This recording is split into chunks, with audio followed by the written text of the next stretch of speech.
ব্রট to you by V-Guard, co-powered by Sensodyne ও ভিমল বলো কথা কেশরী।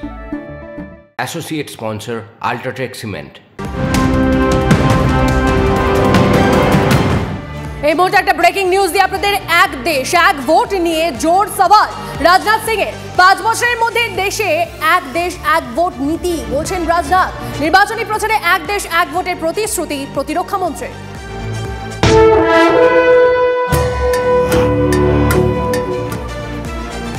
আর এরপর যেখানে নজর রাখতেই হচ্ছে ধনিষ্ঠা, কারণ 24 ঘন্টা পর মুর্শিদাবাদে রাত পোহালে নির্বাচন।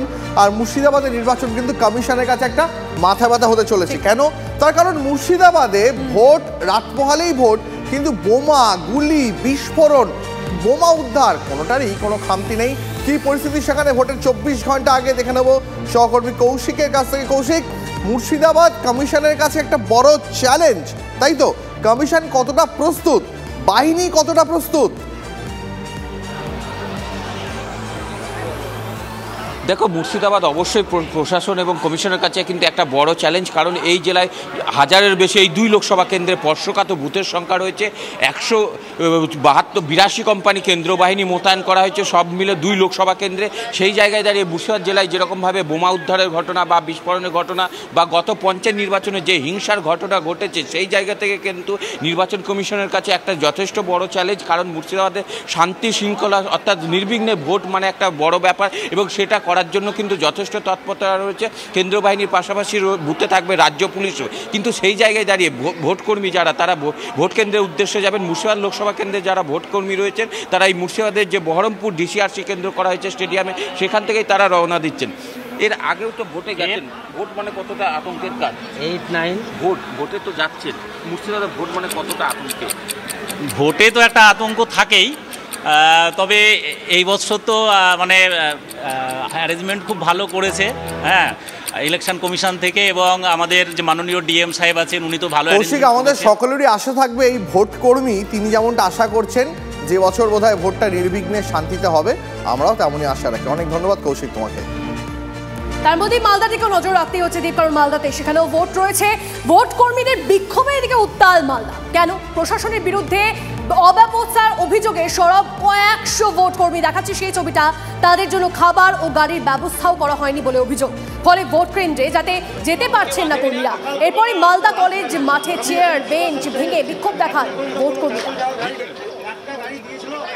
প্রায় কয়েকশো যারা দাবি করছেন, কয়েকশো জন রয়েছেন, 3 থেকে 400 জন। তারা যদি কিছুক্ষণের মধ্যে, তারা সময় দিলেন 8 ঘন্টার মধ্যে, যদি তারা গাড়ি না পান তাহলে তারা ভোট বয়কট করবেন। ভোটের কাজ ভোট বয়কট করবেন মিনস তারা এখান থেকে যাবেনই না, তারা এখানে বসে থাকবেন বা বাড়ি ফিরে যাবেন। এখনো পর্যন্ত তারা এই নিয়ে কিন্তু রীতিমতো এই জায়গাতে মালদা কলেজ মাঠে তারা বিক্ষোভ শুরু করে দিয়েছেন। তাদের অভিযোগ যে সকাল থেকে তারা এখানে বসে আছেন, কোনো রকম কিছু ব্যবস্থা করা হয়নি, এমনকি তাদের খাওয়া দাওয়া নিয়েও সমস্যা, এবং তারা যখন বারবার বলতে যাচ্ছেন তাতে তাদেরকে সহযোগিতা করা হচ্ছে না বলেও তারা অভিযোগ করছেন।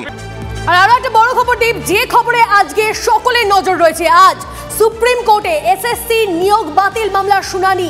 শীর্ষ আদালতের দিকে তাকিয়ে প্রায় 26,000 চাকরিহারারা যারা চাকরি হারিয়েছেন, আজই কি যোগ্য অযোগ্য তালিকা জমা দেবে এসএসসি? প্রশ্ন অনেক আসছে। কথা বলবো এই নিয়ে আমাদের সঙ্গে জ্যোতির্ময় কর্মকার, আমাদের দিল্লির প্রতিনিধি রয়েছেন আমাদের সঙ্গে সরাসরি। জ্যোতির্ময়, আজ সুপ্রিম কোর্টের দিকে তাকিয়ে রয়েছে ওই 26,000 চাকরিহারারা তো রয়েছেন, তার পাশাপাশি এই সুপ্রিম শুনানি রাজ্য রাজনীতির উপরে একটা প্রভাব ফেলতে পারে। একদমই। দেখো, গত দিন অর্থাৎ গত সোমবার যখন শুনানি হচ্ছিল, মূলত যেদিকে আমাদের নজর ছিল তা হচ্ছে এসএসসির তরফ থেকে জানানো হয়েছে যে কারা যোগ্য এবং অযোগ্য প্রার্থী বা চাকরিরত এক্ষেত্রে রয়েছেন তাদের তালিকা তারা জমা দিতে পারবেন। হাইকোর্টে তারা এই তালিকা জমা দেননি, সুপ্রিম কোর্টে তারা এই তালিকা জমা দিতে পারবেন। ফলত তারা যদি এই তালিকা জমা দেন তার উপরে কিন্তু নির্ভর করবে আজ শুনানির গতি প্রকৃতি। গত সপ্তাহে প্রধান বিচারপতির যে অবজারভেশন, সেখানে অত্যন্ত গুরুত্বপূর্ণ কয়েকটি পয়েন্ট উঠে এসেছে। প্রধান বিচারপতি খুব স্পষ্টভাবে যে কথা বলেছেন যে যারা চাকরি পেয়েছেন সেই চাকরি পুরো প্রক্রিয়া তা ভুয়ো কিনা তা খতিয়ে দেখা হবে, এবং তার পাশাপাশি কারা এই ক্ষেত্রে লাভবান হয়েছেন তাও খতিয়ে দেখা প্রয়োজন। কিন্তু এক্ষেত্রে দুর্নীতি যে হয়েছে তা স্বয়ং প্রধান বিচারপতি নিজে উল্লেখ করে দিয়েছেন। তিনি বলেছেন যে প্যানেলে এমন অনেকে চাকরি পেয়েছেন যারা আদৌ প্যানেলে তাদের নাম প্রথম থেকে ছিল না, এবং কিভাবে এই দুর্নীতি হয়েছে সেটাও যে প্রধান বিচারপতির কাছে স্পষ্ট, সেটাও তিনি জানিয়ে দিয়েছেন যে নাইসাকে দায়িত্ব দেওয়া হয়েছিল, তারা এই ওএমআর বোঝাই যাচ্ছে আমাদেরকে নজর রাখতে হবে সুপ্রিম শুনানির দিকে।